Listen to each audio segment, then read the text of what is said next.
Olá pessoal, meu nome é Anderson Vieira, esse é mais um vídeo aqui do canal e nesse último domingo, 5 de fevereiro de 2023, tivemos a 65ª edição do Grammy Awards. E como já é de costume por aqui, bora hoje recapitular os melhores, os piores, os horrorosos e os mais inesperados momentos da premiação. E olha que esse ano foram vários, hein? Se no ano passado a gente comentou por aqui que os prêmios haviam sido muito distribuídos, evitando que uma única pessoa concentrasse um grande número de vitórias, esse ano não só isso aconteceu novamente, como até a escolha dos prêmios que seriam exibidos na TV parecem ter sido calculados para que nenhum dos grandes nomes da noite ficasse ali sem o seu momentinho no palco. Após tantas críticas, a academia parece estar correndo atrás para pelo menos se mostrar um pouco mais inclusiva, e dentre novos prêmios criados, há uma vasta variedade de vencedores, há homenagens a quem abriu os caminhos para o que a música é hoje. O fator imprevisibilidade na hora de alguns prêmios também foi um dos tons do Grammy esse ano, e claro que quando algo assim acontece, a reação do público quase nunca é unânime. Essa foi uma edição que mais uma vez estampou assim na nossa cara, né? Que quanto mais a gente acha que o Grammy tá caminhando para um lado, ele decide ir para outro totalmente diferente. E como o vídeo de premiação é algo que a gente passa por vários pontos, vamos logo ao que interessa. Mas antes, só deixar aqui aquele nosso lembretezinho de sempre, aqueles nossos lembretezinhos de sempre, que é deixar o like aí no vídeo para não esquecer depois, se inscrever aqui no canal se ainda não for inscrito, link de todas as minhas redes sociais estão aqui na descrição, e agora sim, vamos lá! Yang, yang, yang, porrada e muito sangue. Toda edição do Grammy sempre traz alguma curiosidade, né? E uma que esse ano pode ter aberto precedentes para possíveis injustiças cometidas foi a banda Wilco vencendo seu primeiro Grammy pelo disco Yankee Hotel Foxtrot, originalmente lançado em 2001. Na época o disco foi amplamente aclamado pela crítica, recebendo, por exemplo, uma nota 10, um 10 bem redonda, a nota máxima pelo site Pitchfork. Eu acho que se eles deram 8 10 na história desde que eles fundaram esse site foi muito. Porém, na época o disco foi totalmente ignorado pelo Grammy, não recebendo nenhuma indicação, então quem dirá um prêmio. Após o lançamento da edição comemorativa de 20 anos, o relançamento do álbum concorreu na categoria Best Historical Album, que contempla justamente relançamentos e como as remasterizações são feitas. E agora, em 2023, deu aí ao Wilco algum tipo de reconhecimento por esse trabalho, mesmo que 2 décadas depois. Mas olha aí, né? Quem sabe algum álbum que talvez tenha sido injustiçado nessas últimas edições, que não tenha ganhado ou que talvez nem tenha concorrido, daqui a alguns anos, quando a tecnologia do áudio já for outra, não ganha algum prêmio, não ganha alguma coisa aí nessa categoria. Também nessa edição tivemos a estreia do prêmio de melhor canção para a transformação social, que a partir de agora irá premiar canções ligadas a causas sociais ou políticas pelo mundo. E anunciado pela primeira-dama dos Estados Unidos, o primeiro vencedor dessa categoria foi o iraniano Shervin Hajipour, com a música Baraye, cuja letra aborda toda a recente onda de protestos que aconteceu no Irã nesses últimos meses a favor dos direitos das mulheres. Algo que eu e acredito que muitos de vocês aí também devem ter percebido é que, confirmando os rumores de que eles estavam lutando para encontrar artistas para se apresentar, na noite desse último domingo, na maior premiação de música do mundo, apenas 11 apresentações aconteceram, 11 apresentações musicais, né?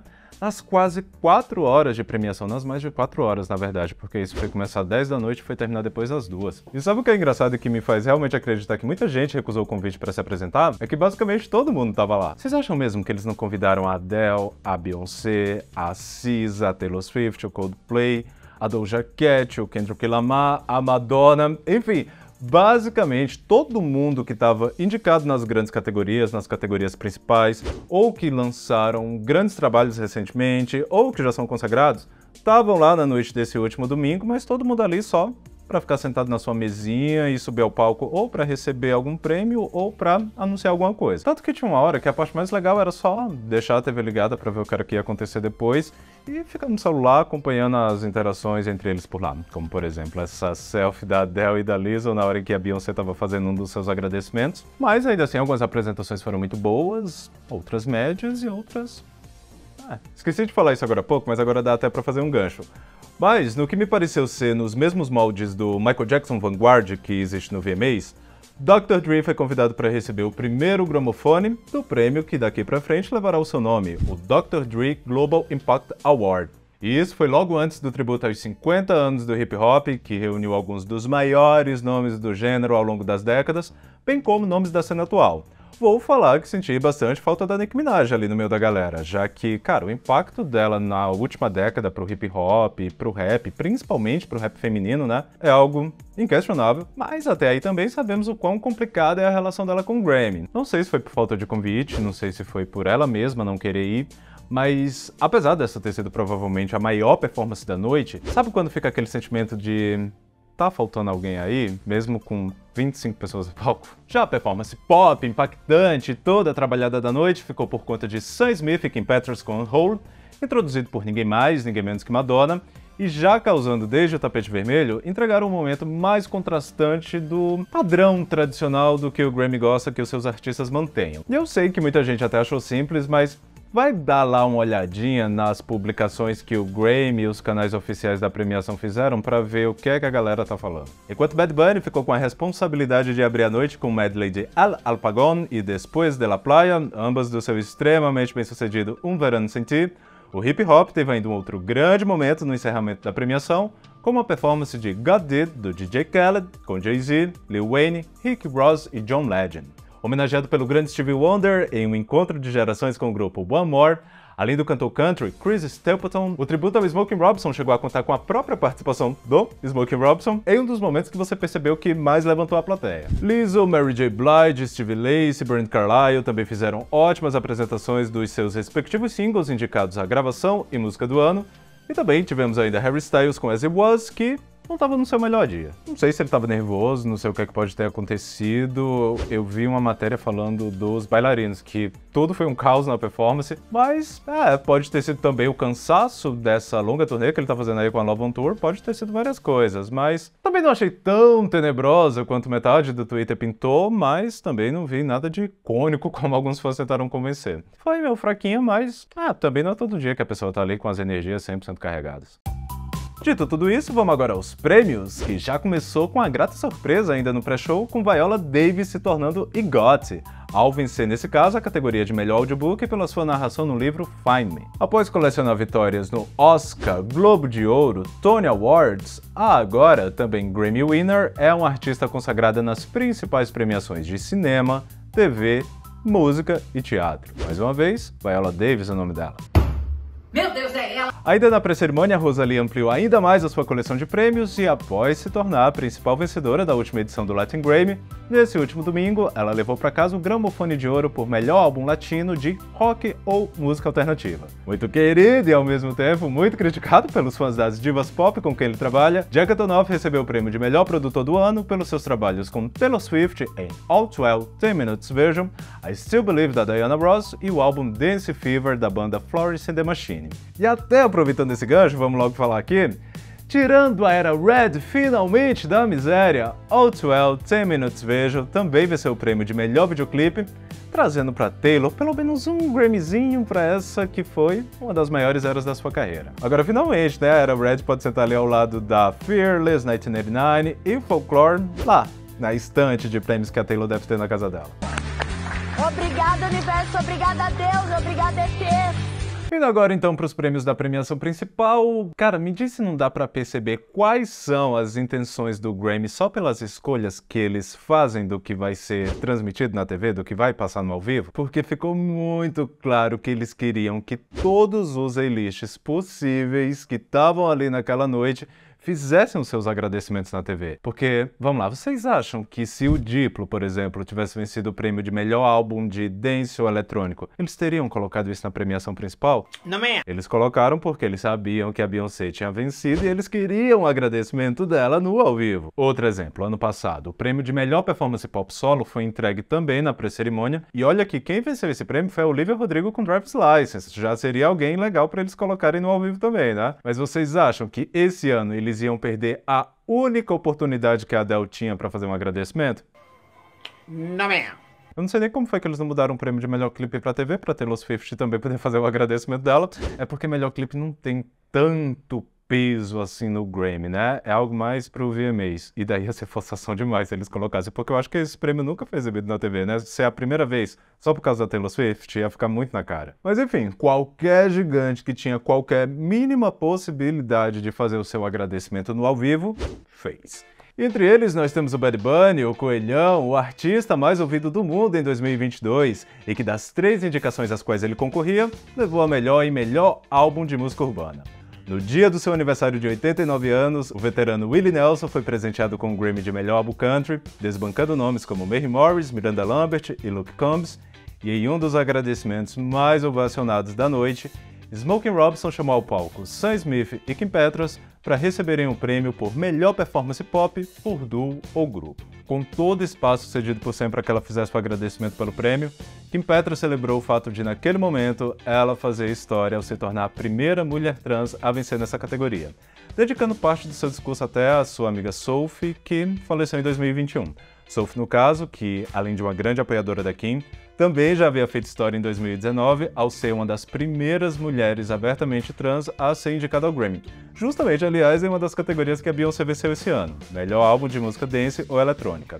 E expandindo ainda mais o seu discurso, Kim também agradeceu a Madonna por toda a sua luta pela comunidade LGBTQIAP+, afirmando até que se não fosse por ela, ela nem estaria ali naquele momento. Tudo isso, é claro, além de um agradecimento direto a Sam por ter convidado ela para participar dessa música, que, segundo a própria, mudou a vida dela. Quem acompanha esse canal aqui há um bom tempo, e eu acho que provavelmente devem ser poucas pessoas, porque tinha muito poucos inscritos aqui naquela época, mas enfim, alguns aí talvez possam lembrar que um dos primeiros vídeos que a gente teve por aqui foi um de 2018, justamente com as apostas para 2018. E é muito louco ver que quase metade dos nomes citados naquele vídeo só estão realmente ganhando o mundo de forma totalmente ampla, da forma que elas merecem agora.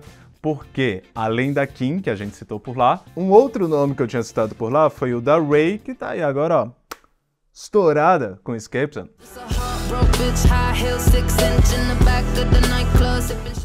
E agora falando dela, Adele, que após fechar a década passada inteira invicta e vencendo todos os prêmios de todas as edições em que ela concorreu, quando ainda no pré-show ela já havia perdido as indicações de melhor music film e melhor videoclipe, a gente já tinha percebido que essa hegemonia que ela tinha na premiação havia se quebrado, e quando Harry venceu o prêmio de melhor álbum pop já no ao vivo, muita gente até já ficou em estado de alerta. Nossa, será que o Grammy vai realmente ignorar a Adele dessa vez? Mas, tendo seu momento, como a gente já citou, Easy on Me foi a grande vencedora do prêmio de melhor performance pop solo, a única das 7 categorias a qual ela estava apta, mas em seu momento de agradecimento ela deu aquele show de carisma que só ela tem. E cara, me fala aí se não ia ser triste uma edição do Grammy com a Adele lá, sem subir ao palco para fazer aqueles agradecimentos que só ela faz. Oh God, Rich, he said, don't cry. If you win anything tonight, don't cry.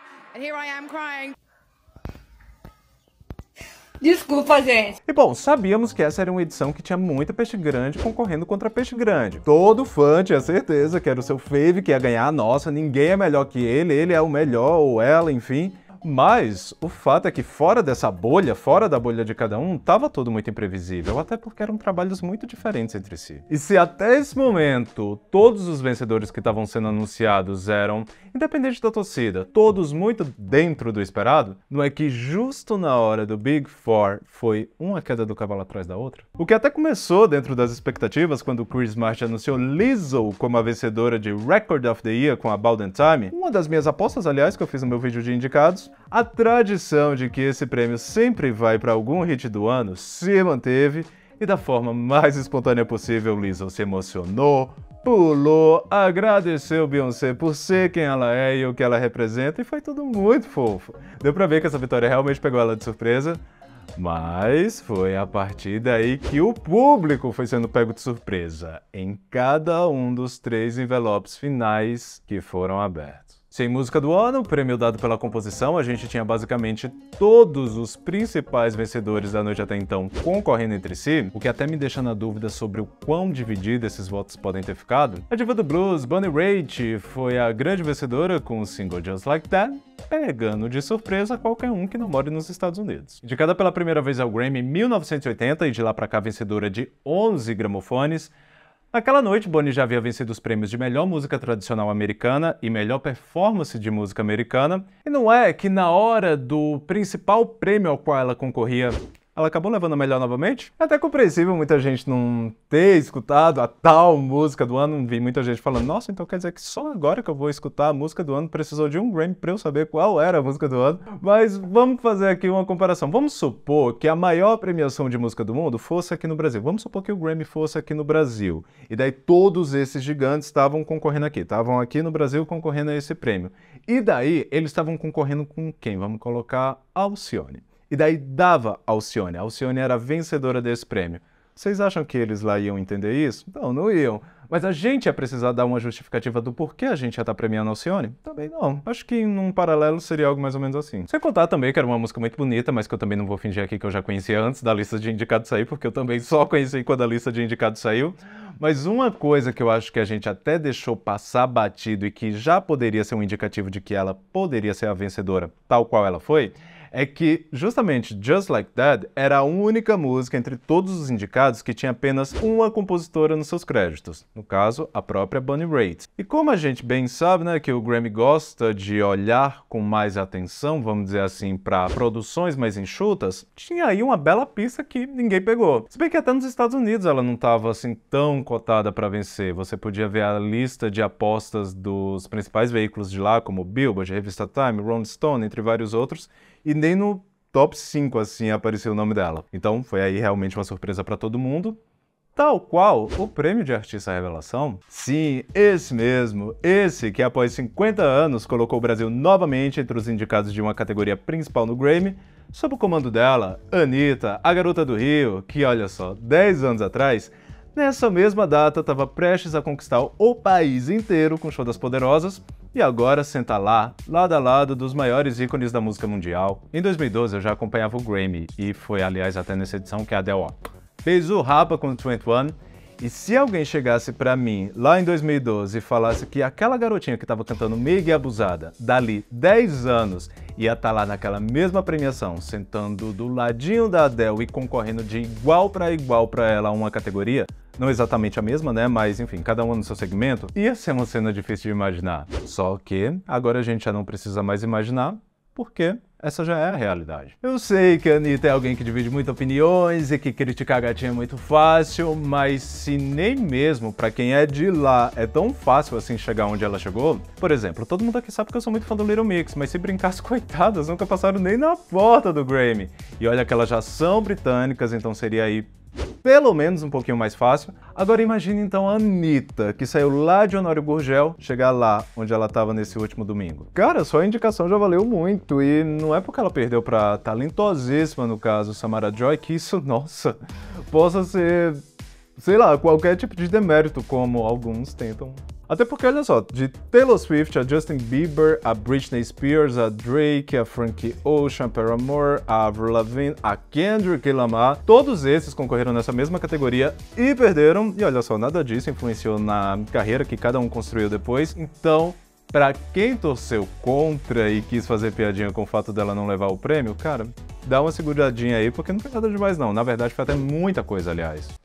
Dito tudo isso, que surpresa, hein? E eu falo isso mais pelo fato do próprio Grammy, né, ter quase que acostumado a gente a enxergar essa categoria como uma contemplação de quem teve o melhor ano comercialmente entre os indicados, porque foi aí nessas que a gente teve Olivia Rodrigo, Billie Eilish, Megan Thee Stallion, Dua Lipa, Sam Smith, um pouquinho mais atrás, entre outros. Em um ano em que a Anitta era um dos maiores nomes do mercado latino, Måneskin, uma revelação do rock, Latto, uma das rappers do momento, Omar Apollo, queridinho da crítica, e por aí vai, não era como se o talento da Samara tivesse em xeque, mas estava todo mundo mirando em quem tinha o background mais parecido com os vencedores anteriores. Sem considerar que o próprio nome da categoria deixa tudo um pouco subjetivo, né? Porque se a gente for pegar o literal, Best New Artist, melhor novo artista, você não sabe se o voto ali é como se fosse um voto de confiança para quem vai ter aí um futuro brilhante, ou se realmente há consagração de quem já teve um melhor ano até aquela data. Tanto que é nessas que o Brit Awards ele tem justamente duas categorias separadas para esse segmento. Eles têm o Rising Star, que é justamente a aposta em que eles estão apostando para o futuro, e eles têm o Best New Artist, que é para quem já chegou chegando. Tanto que muitos nomes já até concorreram nas duas categorias categorias, primeiro concorre em Rising Star e depois pode concorrer em Best New Artist, como por exemplo a Rina Sawayama, que em 2021 concorreu em Rising Star, não ganhou, mas agora em 2023 ela tá concorrendo em Best New Artist. Só que no Grammy é meio que ali tudo junto e misturado e você nunca vai saber para qual direção eles vão estar olhando em cada ano. A vitória desse ano lembrou até bastante de 2011, quando a cantora Esperança Spalding venceu o prêmio de Best New Artist, concorrendo contra Justin Bieber, Drake, Florence and the Machine e Mumford & Sons. Mas é isso, né? Se a gente soubesse qual seria exatamente o direcionamento do que eles estão procurando, talvez fosse até mais fácil de fazer apostas. Ou até talvez não, viu? Porque nesse último sábado, no sábado antes do Grammy, a revista Variety divulgou uma entrevista com 5 votantes da academia e eles revelaram os seus votos nas Big Four, nas 4 categorias principais. E quando eles estavam justificando os votos em Best New Artist, tava bem claro que eles não conheciam todos os indicados. Separei aqui o que 3 deles falaram, a revista não divulgou o nome de ninguém, apenas a função que cada um deles tem e o tempo de cada um na academia. E enquanto um votante descrito apenas como um produtor de 20 e poucos anos e votante pela primeira vez, esse daqui escolheu direto o Omar Apollo por ele fazer a melhor música e ser um representante latino, LGBT. Dos outros 9 indicados, ele fala que só conhecia o duo Domi e J.D. Beck. Já uma outra pessoa descrita como uma cantora de 30 e poucos anos e votante pela segunda vez, escolheu Måneskin por ter gostado de um show ao vivo que ela foi deles. E dos outros 9 indicados, ela só conhecia a Samara e a Anitta. E um empresário musical que vota no Grammy há 15 anos, ele escolheu Wet Leg por achar o som delas o mais fresco entre os indicados e ignorou a Anitta por não considerar ela uma artista revelação, o Måneskin por ele achar cafona e a Latto por ela ter apenas um hit. Óbvio, né, que a academia do Grammy tem mais de 10 mil votantes e não é pelo voto de 3 pessoas que a gente vai ter total noção de como todas as escolhas finais são feitas. Mas eu acho que só por aqui, só por esses 3 que divulgaram seus votos, que falaram lá com a revista, já dá para ter uma pequena noção de que os votos são dados mais pelo gosto pessoal e pelo background que cada um tem do que propriamente por uma métrica, por uma escolha do que é o melhor, o que é sempre muito complicado quando o assunto é música, né? É por isso que às vezes eu não consigo entender quando alguém chega aí nos comentários jurando de pés juntos que aquilo que ela tem na cabeça dela é um fato. Às vezes o pessoal não sabe muito bem qual é a definição da palavra fato, sendo que na verdade aquilo que ela tá falando é só uma opinião ou um recorte de algo que ela prefere dar mais atenção. Mas enfim, álbum do ano. Não tem condição. Ô, gente, dessa vez eu acreditei, viu? Dessa vez eu tava achando que ia vir de verdade. E eu falo isso nem só pelo fato do Renaissance ser o meu favorito entre os indicados, mas até pela forma como a noite estava se desenhando. Se na edição de 2022 Beyoncé já havia se tornado a artista feminina com o maior número de vitórias do evento, caso ela atingisse pelo menos mais 4 vitórias agora em 2023, ela iria ultrapassar o húngaro George Salt e se tornaria a pessoa mais premiada no geral da história do Grammy. A noite em Los Angeles começou e ainda no pré-show ela já havia recebido 2, um por melhor gravação tradicional de R&B com Plastic of the Sofa e outro por melhor gravação dance com Break My Soul. Começou então a premiação principal, a transmissão principal e logo no comecinho o que foi que aconteceu? Já tivemos mais um, dessa vez por qual? Melhor gravação de R&B por Cuffed. Nessa hora eu me senti em 2016, porque eu achei que eles tinham colocado esse prêmio ali só para ela ter o momento dela de agradecimento no palco principal, por aquilo que a gente já falou, né? Toda elite que tivesse ali ter o seu momento lá de glória. Só que daí eu lembrei que ela tinha pelo menos mais um para receber, porque ainda faltava entregar o prêmio de melhor álbum de música dance ou eletrônico. E se eles colocaram isso na premiação principal é porque a Beyoncé ia ganhar. Dito e feito. E bom, até o James Corden deu uma tremidinha na hora desse anúncio, porque todo mundo já sabia o que tinha acontecido. Beyoncé havia feito história e havia se tornado a pessoa com o maior número de vitórias da história do Grammy, com um total de 32 gramofones. Ela se emocionou no discurso, ela relembrou do seu já falecido tio John. Quem quiser o contexto completo sobre ele, vai lá no nosso vídeo sobre o Renaissance, que lá eu expliquei tudo direitinho.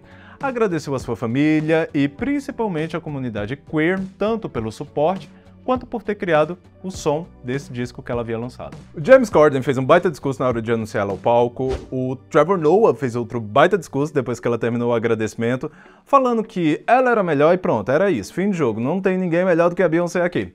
Quer dizer, não foi exatamente com essas palavras, mas quase isso, quem assistiu sabe. Soma isso ao fato de boa parte da premiação ter sido dedicada à cultura musical criada por artistas pretos, a maioria das performances desse ano foram também de artistas pretos.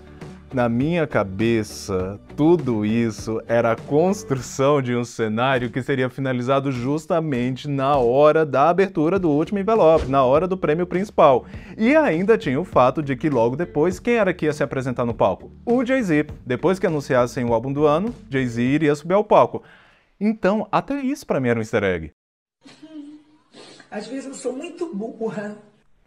Mas quando o Trevor Noah falou que dessa vez a academia pediu para ele anunciar o prêmio de álbum do ano, o que eu já achei bem estranho o fato do Jon Batiste não ter ido lá fazer isso, porque geralmente é assim que funciona, né? Quem ganha no ano anterior vai lá anunciar o novo vencedor. Quem foi que ganhou naquela nova edição. Não entendi por que ele não foi, mas enfim. Quando o Trevor Noah falou que era ele que ia anunciar o prêmio, e na hora em que ele abriu o envelope, ele não falou o nome e foi direto para fã do Harry Styles que estava no palco pedir para ela anunciar.